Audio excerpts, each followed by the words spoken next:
So good evening, everybody, on a lovely Friday evening. And as this is the first meeting of our downtown family, and it's great that we could all do it as a joint meeting. Thank you all first of all for joining in. So we'll start with the covering of the president, and then we'll move on from there.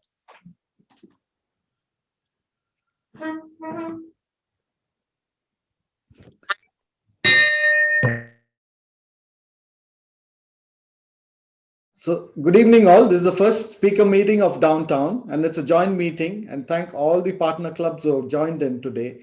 It's a wonderful speaker, and we'll take it over with immediate announcements from secretary, if any, from all the clubs, if there is any to be made, and then we'll take it from there. Over to you, Rotarian Tejasvi. Good evening, everyone.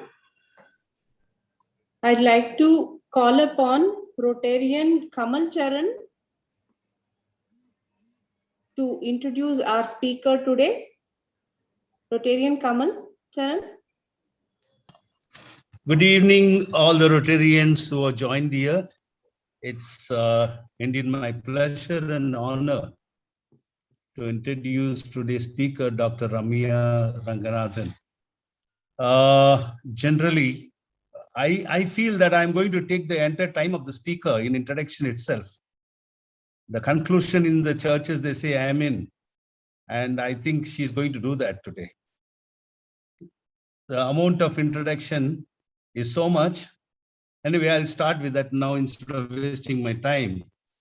Dr. Ramya Ranganathan, she's BTech in Electronic from IIT Madras, and PGDM from IIM Ahmedabad, PhD in Organizational Behavior from London School of Business.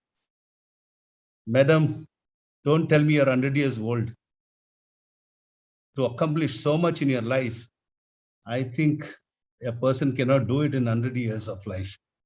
You've been awarded by Government of India, MHRD, for being one of the top innovators in higher education in India. She has won Academy of Management Best Paper Award, has delivered TED talks. She has been faculty at IIM, my God. And really the life and leadership coach she has been. In parallel to teaching at IIM, she now runs a venture called Crafting Our Lives. No wonder. Through Crafting Our Lives, she has impacted thousands of participants all over the world. And I saw the video only, I did understand that she's much younger to what I said. She's less than half of what I said possibly. And all over the world, she has changed the lives of many people. Courses for over the past decade. She also conducts workshop on leadership, executive resilience, innovation, design thinking, mindfulness, conscious living, and holistic energy management for individual and as well as for organizations.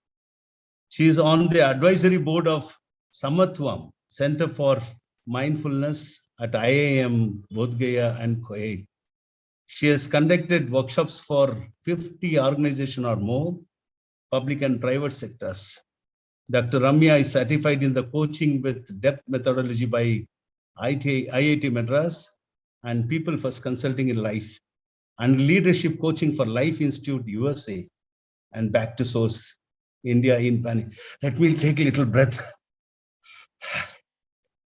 My God. Madam, you have been. You can so skip good. the rest and we can start. That's fine.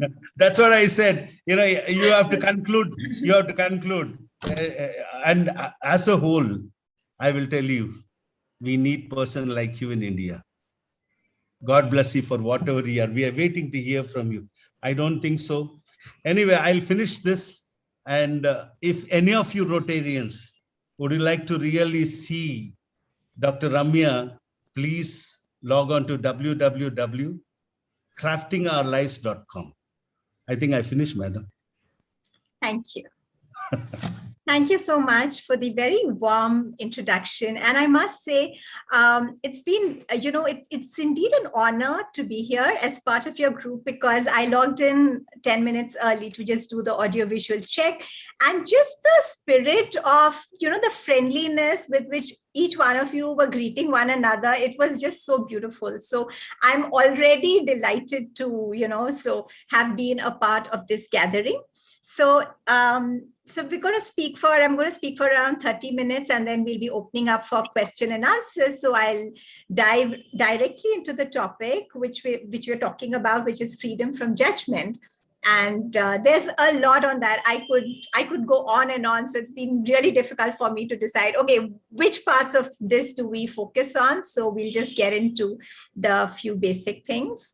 Thank you for those of you who are turning your videos on. It's wonderful. I do want to request other people also, if you want, especially, to turn your videos on, because I love to see your faces as I'm talking, and I get a lot of feedback and inputs from that. So I'm going to show you a screen, which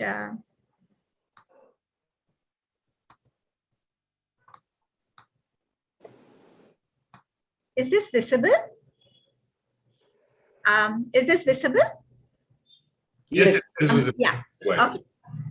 So this is pretty much a summary of what you just heard in my introduction, which is, I call this my CV slide. This is how I typically introduce myself, by talking about the achievements, the end results, the tick marks, the goals. And you heard all of this, but I want to show you something else. So what I don't, and most others don't, what we don't put on a CV, what we don't really show in terms of our results. And that is this. So this is also my life, and it is as valid narrative or depiction of the things, transitions that I've been through in my life. And a lot of this is just tips of the iceberg. Now, why am I showing this to you? Because I'm going to tell you why it's important to talk about this in the scope of what we're looking at today, which is freedom from judgment. So a lot of things like, going through a divorce, having, struggling in parenting. Literally, I had to go to when my son took, he took a schooling break of almost 6 to 8 months. And I had to attend school with him for an entire month to reintegrate him back. We realized it was a case of bullying, being diagnosed as clinically depressed. These are not typically high points. They're not the awards that you showcase. They're not the things that you put on your CV. And yet today, if you ask me, I would say these have been as integral and important parts of my journey, aspects of my journey, which have made me who I am, speaking to you today and talking about the topics that I'm talking and doing the work that I'm doing. And So let's bring in the idea of judgment. Okay, so judgment is typically when we look at events, we look at things in our life and we say, this is good, this is bad, this is right, this is wrong, and we put them into those categories and labels. But if you take out those categories and labels, so everything in this would be typically what in the world we put into the good and the right categories. And these would possibly not fall into good and right categories. But if you take away the labels, they are also journeys. They are also achievements of their own accord, things that help us grow, learn, and develop. I'm going to show you yet another slide to show you another kind of judgment. So this is also me. And this is also a depiction of my life's journey. So I'm a poet. I've been writing poems since the age of 5. So what you see here, in fact, I'm an unstoppable writer. I just need to write.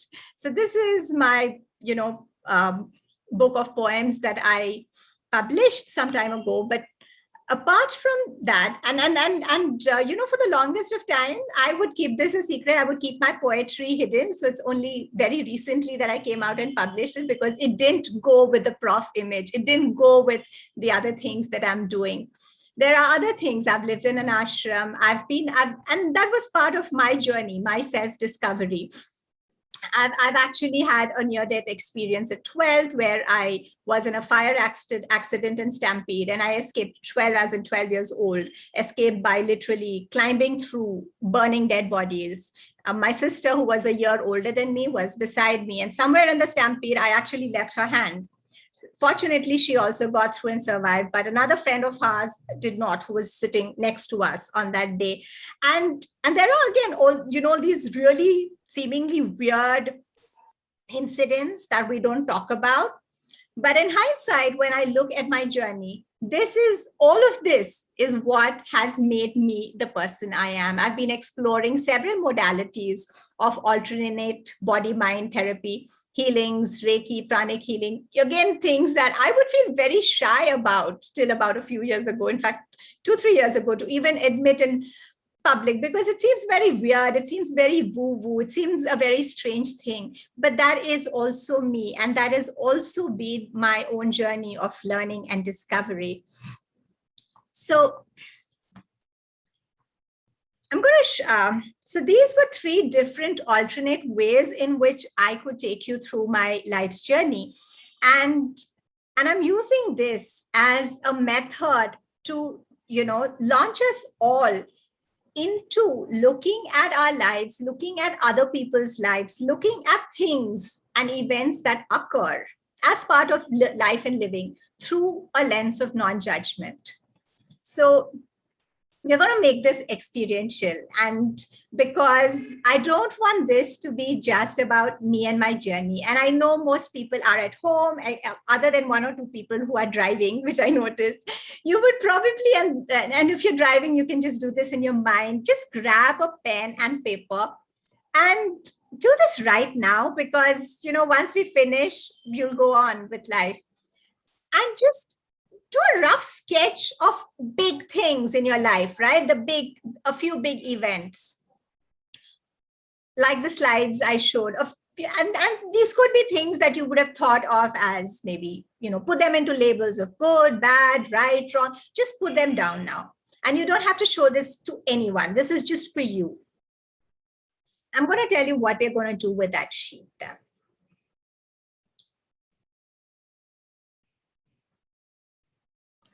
So you need to put in the good and the bad and the ugly, or just? Yes, put in everything. Okay. Yeah, put in whatever comes to your mind. And trust assured, I'm not going to ask you to show this to anyone. So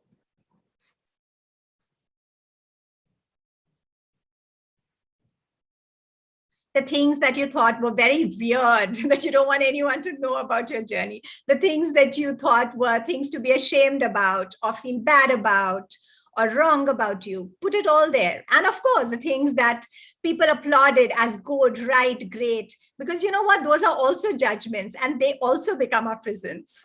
So just put it all in there in a sketchy, non-linear way. Okay. So I'll assume most of you would have put at least 10 big events from your life down, the big salient points. Now I'm going to tell you a story. And some of you might have heard this story before, but it's my favorite story. And it's also what I use very frequently. And I've used it and I continue to use it. And it's stemming from Buddhist philosophy. And this is how I understand non-judgment. This story explains it very beautifully to me. So I'm going to share that with you. There was a farmer who lived at the edge of a forest on his farm. And he had a very favorite black horse, a stallion. One day, this horse ran away into the forest. So his neighbors came to him and they said, "Oh no, your horse has run away. Such a bad thing. We're so sorry. Condolences." So the farmer said, "My horse ran away. That is true. Good thing, bad thing, who knows?" Neighbors were like, "What's wrong with this man?" But they were like, "Theek hai, let him be." And they went on. Now, 2 weeks later, this horse comes back. And it comes back with 3 female horses. It was that kind of a stud horse, right? And now this farmer has more horses, nice wild horses, mares. So the neighbors come back and say, congratulations, it was a blessing in disguise. This is so wonderful. You're so lucky. He said, my horse has come back. It's true. It's brought back 3 more horses. It's true. Good thing, bad thing, who knows? Again, the neighbors were like puzzled. What's going on? Weird man. They went on. Now this farmer had a son who was 20 years old. And the son used to help him on the farm. So as the son was trying to tame the wild horses, one of them kicked him and he had a fracture and he was bedridden. Neighbors came back and said, oh my God, this was a curse and it was an evil eye on your life, how sorry. So the farmer said, my son has a fracture, that's true. He's bedridden, he's in pain, that's true. Good thing, bad thing, who knows? The neighbors again cast their judgments, man with no empathy, what's this and all, son. But life went on. 2 more weeks, war broke out in the kingdom. It was that kind of a war where the king was fighting an ego battle and he insisted that all the young men be recruited into his army, even though everyone knew that it's going to be a suicide mission. Basically, they're going to go and lose. Guess which young man did not get recruited into the army? The one with the fracture. And all the others went and they died. This man, this boy, the fracture healed in 6-7 weeks. He was back. The neighbors came back to this man and said, you're so lucky. You still have your son with you. This is such a good thing. He said, my son, I still have my son with me, with all of us. That is true. Good thing, bad thing, who knows? And it goes on. The story doesn't end here. Now, I love this story. And to me, this is the essence of non-judgment. It's not denial. It's not a kind of fake positive thinking where you're thinking everything is good. It's not. So the man never said, my son is not injured. He's not in pain. So there's a complete acceptance of reality. There's complete acceptance of objective reality, the facts that happened. But the story accompanying those facts, you know, the storytelling that we do, this happened, it rained, and it's such a bad thing that rained, and you're so unlucky, and oh no, you know, all that extra story, that's where judgment typically comes in. That's where we bring it in. So that's not there. And that's what I like about this. Now, the other reason why I find this story powerful as a depiction of judgment, non-judgment, is because, you know, it has in it the element of humbleness. And when I say humbleness, I'm saying humbleness of just recognizing that our human brains never actually know enough to definitely with all sureness categorize something as good or bad. Why? Look at the story, the time dimension. We don't know. Event A opens up possibilities, looks bad, but opens up possibilities. Or event B looks like the best thing. And then once you make that choice, you're like, oh my God, what have I got into? And I'm sure you can all, when you look at your life in retrospect, when you look at this, you know, your notebook right now, where you've put these big things, you'll possibly start recognizing, as I've done and thousands of people that I've been, you know, working with, when we look at, you know, maybe somebody left you. And maybe because of that, you became stronger. You chose a new path. New possibilities opened. And at that time, you thought it was so bad. It was so terrible. But in hindsight, you realize that it was a gift. There were gifts that opened. Vice versa as well. You did something and you were like, I just want this, and you got it and you were so happy. And then you realize that, oh, but you know, along with that came all these other things that you had not expected. So there is a time dimension that goes on, because of which, again, our brains are never good enough judges of what's good or bad, right or wrong for us or anybody else. There's also the space dimension, which is not there in the story, but we can just talk about everyday examples, right? So I might choose something that I think is great for me. And then I realize, you know what, it's not so good for my son or for the other people in my life and family.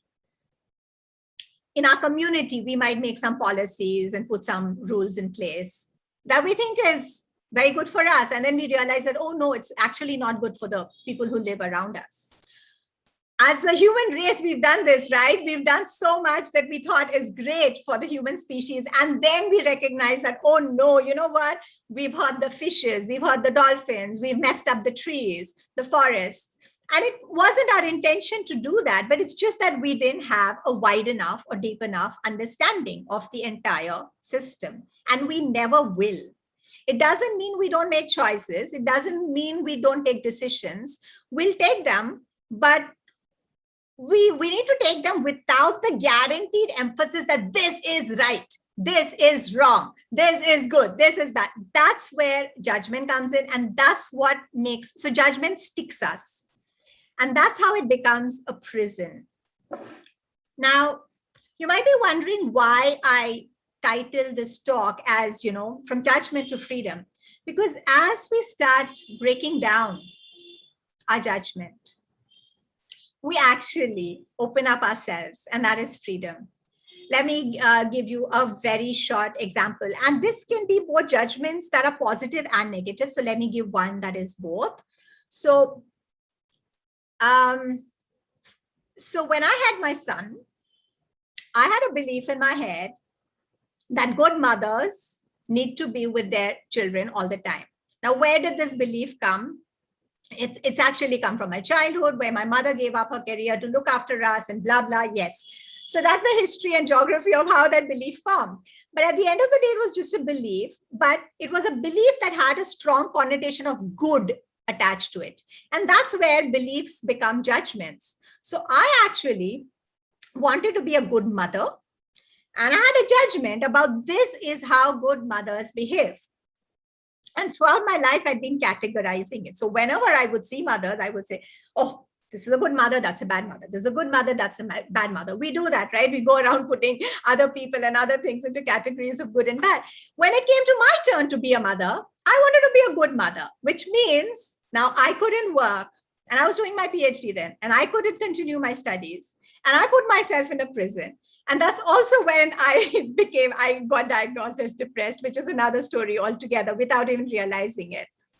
All because I was stuck in my own prison of good mother. Nobody had told me, and there was nobody else in my life. It wasn't my parents, my husband, my in-laws. Nobody told me that I need to give up my work. It was my brain, my judgment that didn't allow me to be good and at the same time work. And that's how it became a prison. And we create prisons for ourselves like this in various ways, in different ways. So this is just one example, which is why the judgments that we hold and place on others and ourselves, whether it's a judgment of what is good and right, or whether it's a judgment of what is bad and wrong, both of them are equally captivating, if I say, right? They're both prisons. Example of a judgment that I held, which imprisoned me for a long time, was about money. So I had a very toxic relationship with money, and I had strong judgments. And for whatever reason, again, my conditioning, what I've picked up through childhood and through my schooling and what I was exposed to, I had this strong belief that pursuing money is a bad thing, which then meant I didn't give myself the permission to become financially independent, and I didn't give myself the permission to actually earn money. It was my judgment. It wasn't my incapability of earning money. I had lots of opportunity. It was my judgment that held me back.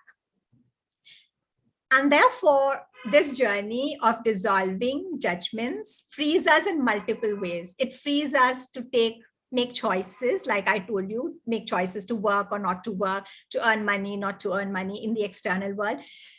It frees us up to accept our whole selves. So when after this talk, because we'll open up to Q&A, and there was a request to do a meditation also. So I'll let you gauge whether you want to do the Q&A first or the meditation first, in which way. But when you go back and you look at that sheet, start picking out all the judgments, and then look at your life and just recognize the beauty of it. Just like we recognize the beauty of things in nature without the labels of right, wrong, good, bad. And what I've found is that dropping that judgment is actually the first step to self-acceptance. And then when we accept ourselves, we can't but not accept other people, because automatically one of the reasons to judge others, by the way, is because we want to be better than them, and ultimately we want to judge ourselves as good. So we free up ourselves in the way we relate with others and with situations. I'm going to sort of close this part of the session with a poem that I wrote on, which is closely related to judgment. And yeah, so my deepest thoughts are usually always enmeshed in my poems. So this one is called Right and Wrong, Good and Bad. Too long have I lived with moral delusions of absolute right and absolute wrong, fixated with getting my life just right. I forgot I was here to sing my song. I forgot my lyrics. I forgot my tune. I forgot I was here to dance and play.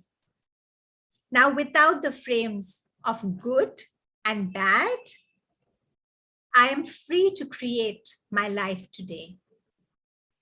Right and wrong, good and bad, these were the pillars of my cage, and I tried my best to understand them, searching through scriptures, page by page.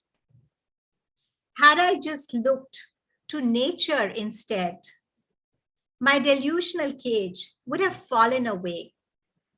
For nature and life have no judgment.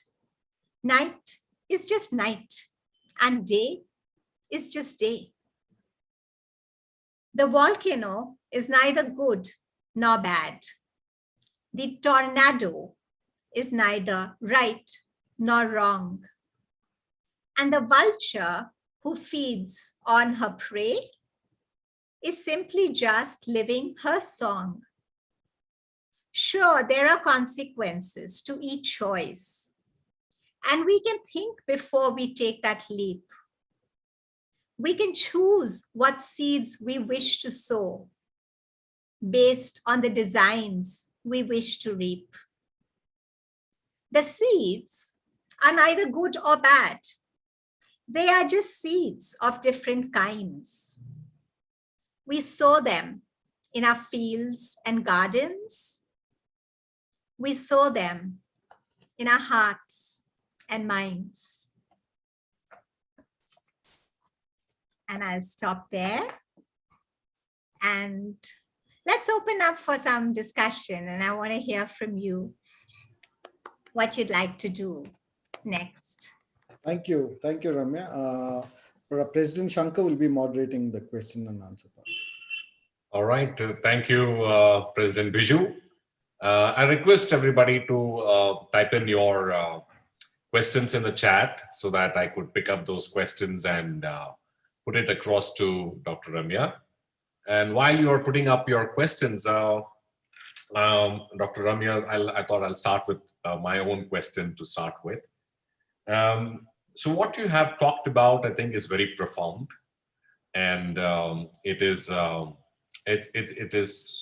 also a reality that we constantly judge others, and we have these moralistic judgments of what is right and wrong. Also, build various emotions and feelings in us. And I could probably see also that while you were relating to this, I'm sure you also, even now, I think there were some emotions that I could at least feel when you were talking through and living through some of the flashback of some of the things, and I think that those feelings are still there. They're not gone away. Am I correct about it? So they have still lasting impact on you, right? Yeah. So rather than a lasting, what I will, the analogy I will use is work in progress. It's like the peelings of an onion. So I'm still work in progress. Right. And what used to sting so much because my brain was thinking, this is bad, this is wrong. Now it's stinging less. And therefore, my lotus is more open. Right. But it's still work in progress. And, while I presented it in the interest of time, because like you said, it's a very deep subject. And I was like really trying to, put it across in a very short window. I made it seem almost like a before after story. But it's not really a before after story. It is a continuous evolution. Absolutely. Right. And even now, and I would think a better analogy perhaps than a before after would be to think of it in terms of switches. So even now, there are times when my brain will go into the judgment pattern, and then there's awareness, recognition, questioning, inquiry, perhaps dialogue with a coach or mentor if I need to, and then the opening up of that judgment and action, and then the cycle continues, right? So that is the journey. So I think from what you're saying, it requires, first of all, conscious awareness. First of all, you're not even aware that how the judgment is, playing its role on you, and how your judgment on others is also. Right now, I don't know if other people are looking at me and saying, is this guy, instead of asking questions, talking too much? Right. So how do you actually? They say to observe without judgment is the highest level of observation. They say, how do you get there? I don't think it is easy. How do you get there? So practice. So one is just practice. Two, what's helped me a lot is meditation. And I've learned and practiced various forms of meditation. So everyone will have their own practice. But what meditation does is it sharpens our awareness. It sharpens our brain. So even when the brain gets caught into it, you need an instrument, typically the brain itself, in the sharpness of that awareness, to recognize that, hey, I've got trapped in this belief again. So so the psychological term for it is almost called metacognition, where you are aware of your thoughts and thinking patterns. And to develop that metacognition, at least the best tool that I found, what's helped me is meditation. So let me go back maybe, with an example, the same example of when did I recognize that I had this good mother judgment? It was almost, I think my son was about 1.5 years old by then, and I was living in London, and I was a full-time mother. And I was like trying very hard, I had to be the best mother, very good mother. So every morning and evening, I used to take him out to libraries and play dates. And so I had this gang of other stay-at-home mothers who would bring their kids, and we used to all take up babies in the prams together to parks. We used to decide to meet up, and we used to sit and chat as the kids played. Now, one day when we were sitting in the park and chatting, and all our kids were playing, there was another group who was sitting and chatting, and these were all the nannies. And who had also, they had their own nanny gang who would bring the kids. And, and I realized that our conversation, had actually started gossiping about the mothers who were leaving their kids with nannies and going to work. And somewhere in the middle of that conversation, I was like, oh my God, I was steeped into the gossip, and I was like, this is gossip. Why are we judging them? And that's when the light bulb jumped on, right? And then because, of course, once it came, I realized, oh my God. So this is this whole story that I've built. And it wasn't, it's not like in that moment I could change, because a lot of my self-esteem and identity at that point was related to I'm a good mother. So I had to really find other ways of acknowledging myself so that I could even let this trophy of good mother go and say, I'm just a mother. And I just want to be a mother. So thanks so much for sharing. I'm seeing a flood of questions at this point of time while we were discussing. So I'm going to have a tough time trying to pick these questions. So let me go with the first one by Rotarian Suhail Ahmed. The question he asks is, do past events in life affect our judgment in present life, and how does one get over it? Absolutely. So our brains so there's something called mental models and beliefs that our brain forms, on the basis of which it's always processing the world and reality and things that happen to us. And what creates our mental models? It's all our past experiences, our formal education and all the informal education, everything we've been told and we've heard and we've picked up from books and movies and all of that. So yes, our judgments are pretty much effect of our past. We have another question from Rotarian Ram Das. It's a little like a heavy question, so be prepared for this. Is truth absolute? can it be relative and lie in the eye of the beholder? That's the question. So yeah, I actually love this question. So, in fact, I talk a lot about objective and subjective reality in my longer workshops. So, thank you for asking that.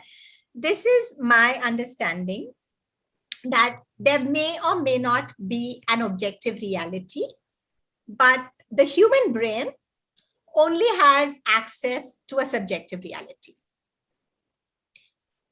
And so, and this is literally because of the way our brain processes information. So there's something called bounded awareness, which means my brain is never taking in all the data and information. That's okay. Let me put a very simple question. Okay, so what color do you see? Red. And I see black, because I'm looking at this, right? So based on my point of view, now if I say this is black, this is my truth. And you will say it's red and it's your truth. We're not lying. It's our truth because it's the only truth our brain has access to. So this is our subjective reality. Now the objective reality is that it's a phone, it has many dimensions, and that's how it is with everything. So because my eyes do not have access to go and see this here, and I'm using this as a metaphor, but you get it, right? Because I can never experience the world from another person's point of view and perspective. Their reality is always going to be their reality, and that is what we will call their truth. So, Biju, there are of course some messages here. Do we have time for another question? Yes, yeah, one quick question. I think there's one more left from Muralidharan Rajendra. You can go ahead. Thanks. Murli, our Rotarian Muralidharan is asking this question. To observe is the highest form of intelligence. The thoughts needed to be observed without judgment. How to constantly do such observation? Do we have any tool for this? Of course, you talked about mindfulness and meditation and all these things, but how do we get this reach nirvana? Is probably the question. You know, actually, so okay, I'm just checking how much time do we have? We have under 10 minutes. Okay, so if you give me 6-7 minutes, I can just guide you through a little exercise, because one of the things, you know, when we say it's nirvana, we sort of put it out there, out of our reach, and we say this is only for saints or people who've done 20 years of meditation and it's not for me. But what I want you all to experience is that awareness is actually a journey. And so we can start right now, right here. And it's actually way simpler. So if you're game, without any more, you know, introduction, shall we just do a little exercise? Let's go for it. Let's go for it. Okay. So I want you to get into this exercise without any judgments or preconceived notions of what meditation is. This is actually not a meditation. It's actually just an inquiry exercise into the workings of our brain and into our awareness, which I've put together. So come into it with a scientific mind, with your goal is to just stay awake through the exercise. And why do I say that? Because I'm going to do a little bit of a guided relaxation before we get into the inquiry itself. And sometimes people sleep off. In any case, I think it's being recorded, so you can revisit it later if you do sleep off. So for now, just be open-minded and get into it. There's no way you can get this wrong. Come with a scientific mind, a mind of inquiry. Okay. So get yourself comfortable wherever you're seated, and you'll have to close your eyes for this exercise. Like you said. So yeah, if we can just mute everyone for this exercise, except me. Take a deep breath in.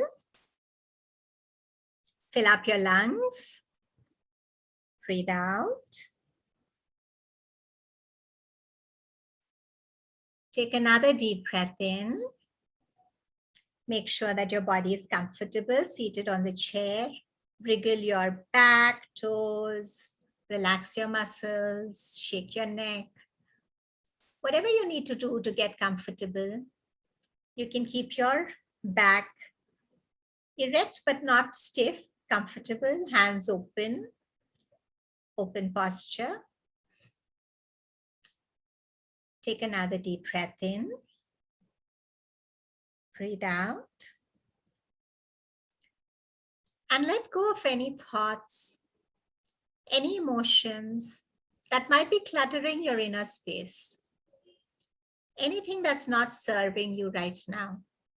Anything that's not relevant for the exercise that we're about to do. Just put it aside for now.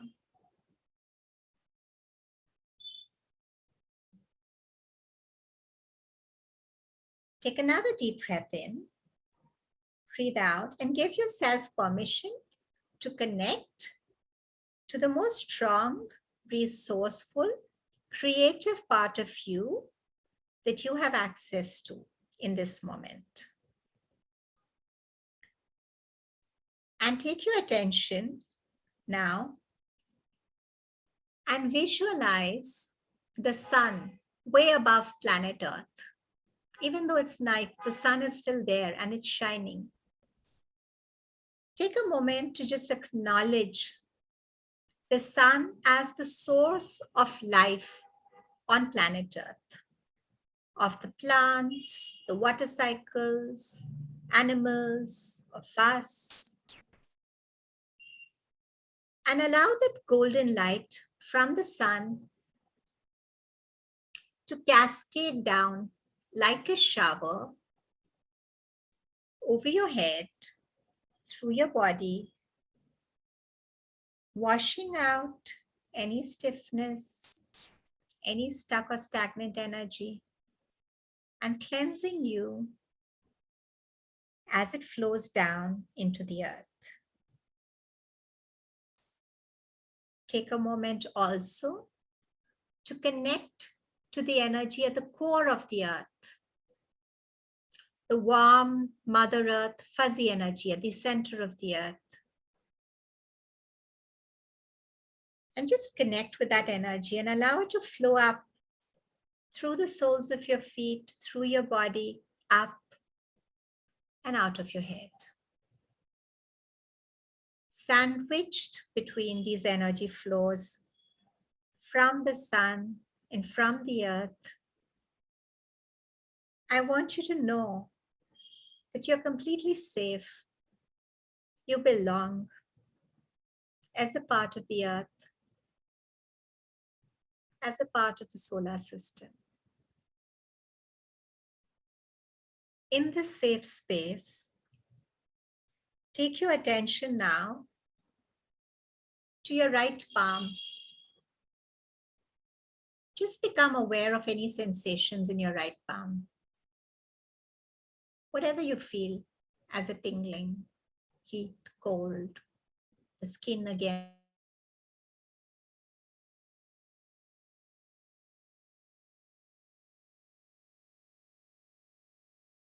Your attention to your left knee and become aware of the sensations there. Heat, cold, tingling, any vibrations. Now I'll ask you a question. Are you your left knee? No. You were aware of your left knee, but you are not your left knee.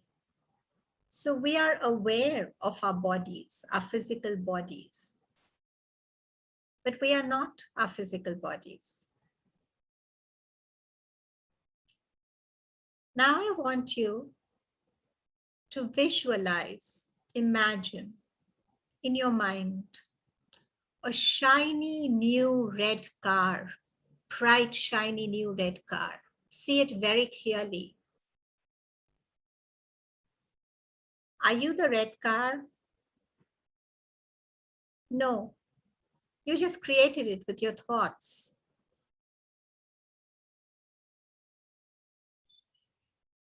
We create with our thoughts. We are aware of our thoughts, but we are not our thoughts.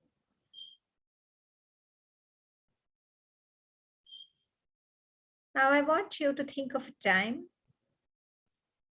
when you felt very sad about something. Just feel that intense sorrow for a minute, for 30 seconds. Just feel that. And now let go, switch. You experience that sorrow, but are you the sorrow? No. You just connected with it and experienced the emotion. So we are aware of our emotions, and we can also create our emotions if we choose to, through our thoughts, through our memories. But we are not our emotions. So we are aware of the sensations in our body, but we are not our body. We are aware of our thoughts. We can also choose and create our thoughts, but we are not our thoughts. We experience the effect of our emotions. We can also create and manipulate our emotions, but we are not our emotions. Then what are we? We are the awareness behind all of that. So just take that awareness and expand out. Because the awareness that we be actually has no boundary. It doesn't have to be squished in your body. So just expand out and become as big as the room you are in. Expand out further, become as big as your city, your state, your country, planet Earth, beyond the solar system. Beyond the universe as your brain and mind knows it. And you can expand out as spaciously as you would like to into the infiniteness of the universe. And this is the spaciousness of your awareness. From the spaciousness of this awareness, you can look back at your body on planet Earth, as a part of planet Earth, your thoughts, your emotions, your journey, the events in your life, as a story, as a movie.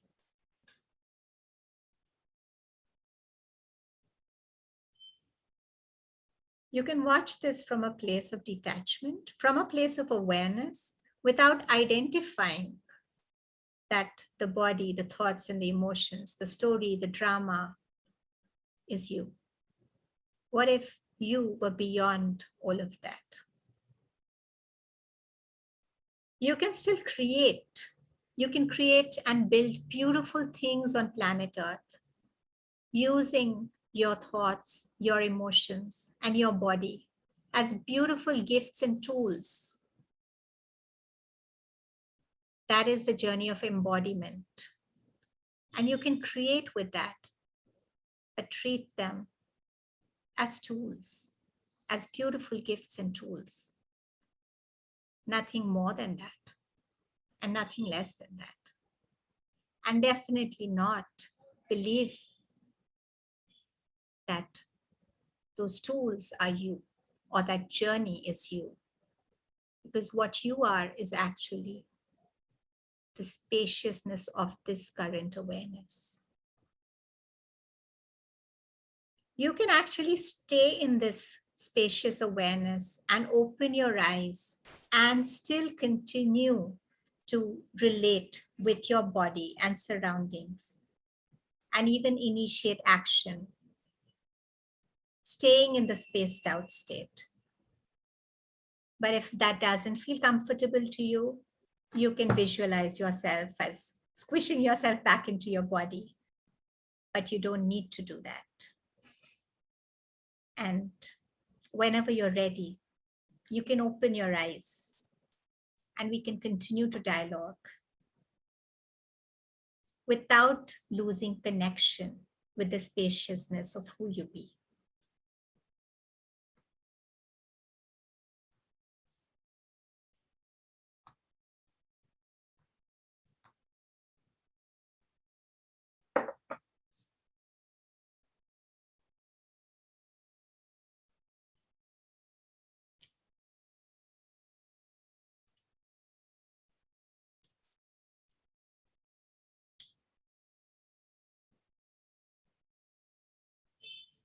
Okay, so that's the answer to the question you asked. Awareness is a journey and it's not rocket science. Now, this exercise I did it in a very short way, and I know that it worked for some people. I definitely know it worked for Tejaswini. She's so blissed out. I can see it on her face. And for some of you, it may not have worked, and that's totally fine because, I did a very mini version and I see some messages, but you can do different variations of this. And I just wanted to introduce you to, so don't think of nirvana as something out there for the sages and saints and all of that. Maybe there is something beautiful called nirvana, but we can start our baby steps right here, right now. And that, at least for me, that's made me feel like actually living my life. So, thank you. Thank you, Ramya. I think it was a wonderful experience to, go out of space like Richard Branson without any charges and Jeff Bezos and then come back. So thank you very much for taking us. It's completely free, right? And you don't need anyone else. We had the same experience like Richard Branson and Jeff Bezos in a short while. So thank you very much for doing that. So over to you, Biju and Tejaswini. Over to you. Thanks, President Shankar. There are three questions more. I think we should close that because after blissful state, I think we need to land now. So if you can ask those. Yeah. So there's Usha Selvaraj asking a question. What does it really mean to be judgmental? So that's the question. Yeah. So, I don't know. It's just an English word. Even judgment is an English word. The way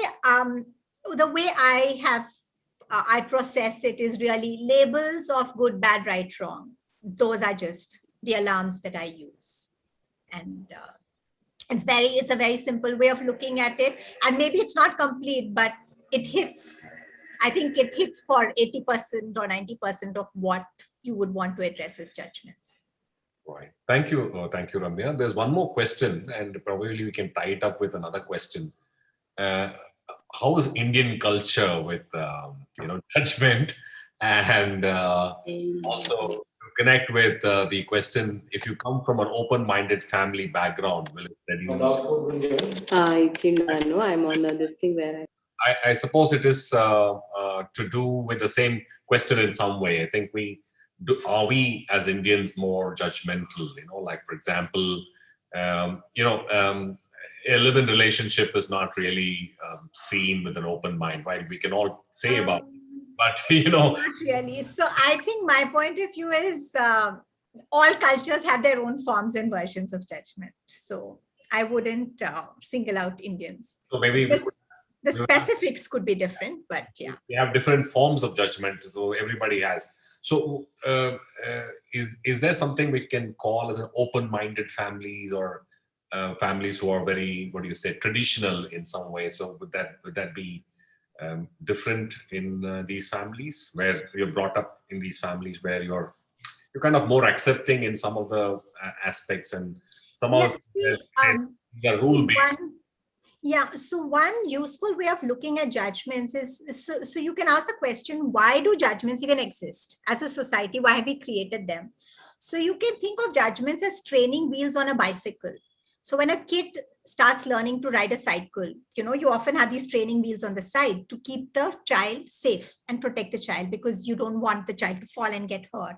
So a lot of things that are told to us when our parents and grandparents and societies and culture and teachers and all of them, as a child, they say, beta, do this. This is a good thing to do. That's a bad thing to do. This is the right thing to do, the wrong thing, right? And most of it is coming from a place of they want us not to get into trouble. They want us to live what they think is useful life. So the thing is, now imagine that you're 18 years old. And therefore, it might have its role in parenting and upbringing and all of that. But now you're 18 years old and you're going mountain biking with your friends. All of them bring their mountain bikes and you bring your mountain bike and it still has those training wheels.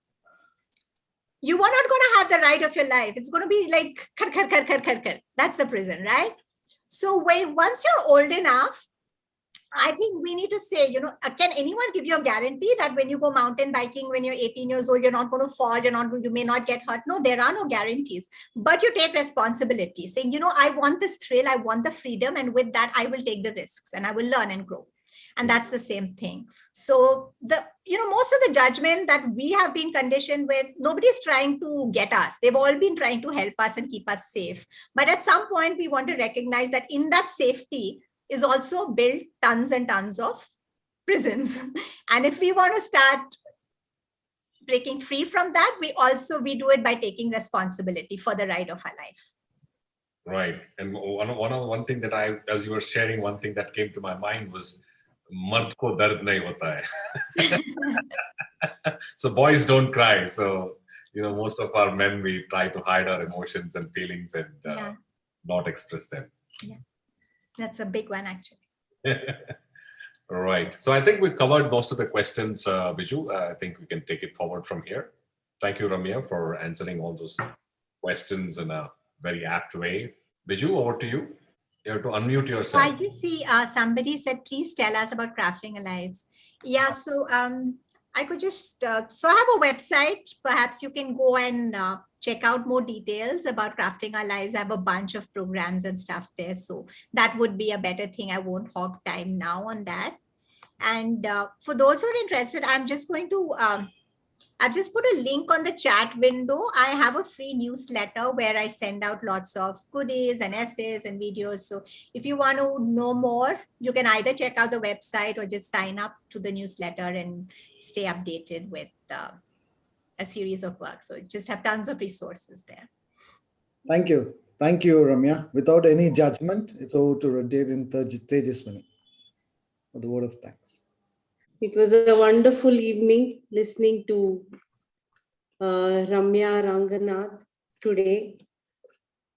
The way she gave the examples of the farmer and the black horse and her own experience of how she was bringing up her child and her own journey of her thoughts and what are the kind of judgments and judging ways of thinking she had make her more not open to a lot of other opportunities. The same way, I would like to thank her for giving us this wonderful talk today, and her knowing her other videos also available on YouTube has been very informative and liberating to a certain extent of how we try to engage our thoughts and curtail our freedom. Now, I would like to thank all our partner clubs who have participated today.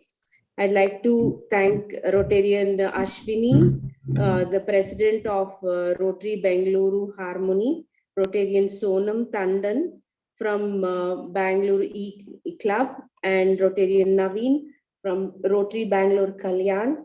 I'd like to thank Rotarian Shankar from Rotary Bangalore Rajmahal Vilas. And I also would like to thank Shankar for modulating today's question and answer sessions. I'd like to thank Rotarian Vinod Kumar from Rotary Bangalore Central, Rotarian Rajaram from Green City for helping us organize this talk. I'd like to thank Rotarian Kamal Charan for giving such a good introduction. And my heartfelt thanks to all the Rotarian friends and families of Rotary. I see a lot of young faces, Rotractors. This talk must have tingled a lot of thoughts for you. I hope it has helped you to judge with, move ahead in a very different perspective. I'd like to thank all the downtowners and on behalf of our President Biju Gangadharan, for all the people present here for their support, and thanks. Good evening. Thank you, Biju, for organizing such a wonderful program, and thank you, Ramya. Okay, over to our President Biju Gangadharan. You can adjourn the meeting. The meeting is adjourned. Thank you all. Have a good evening and a great weekend. Thank you.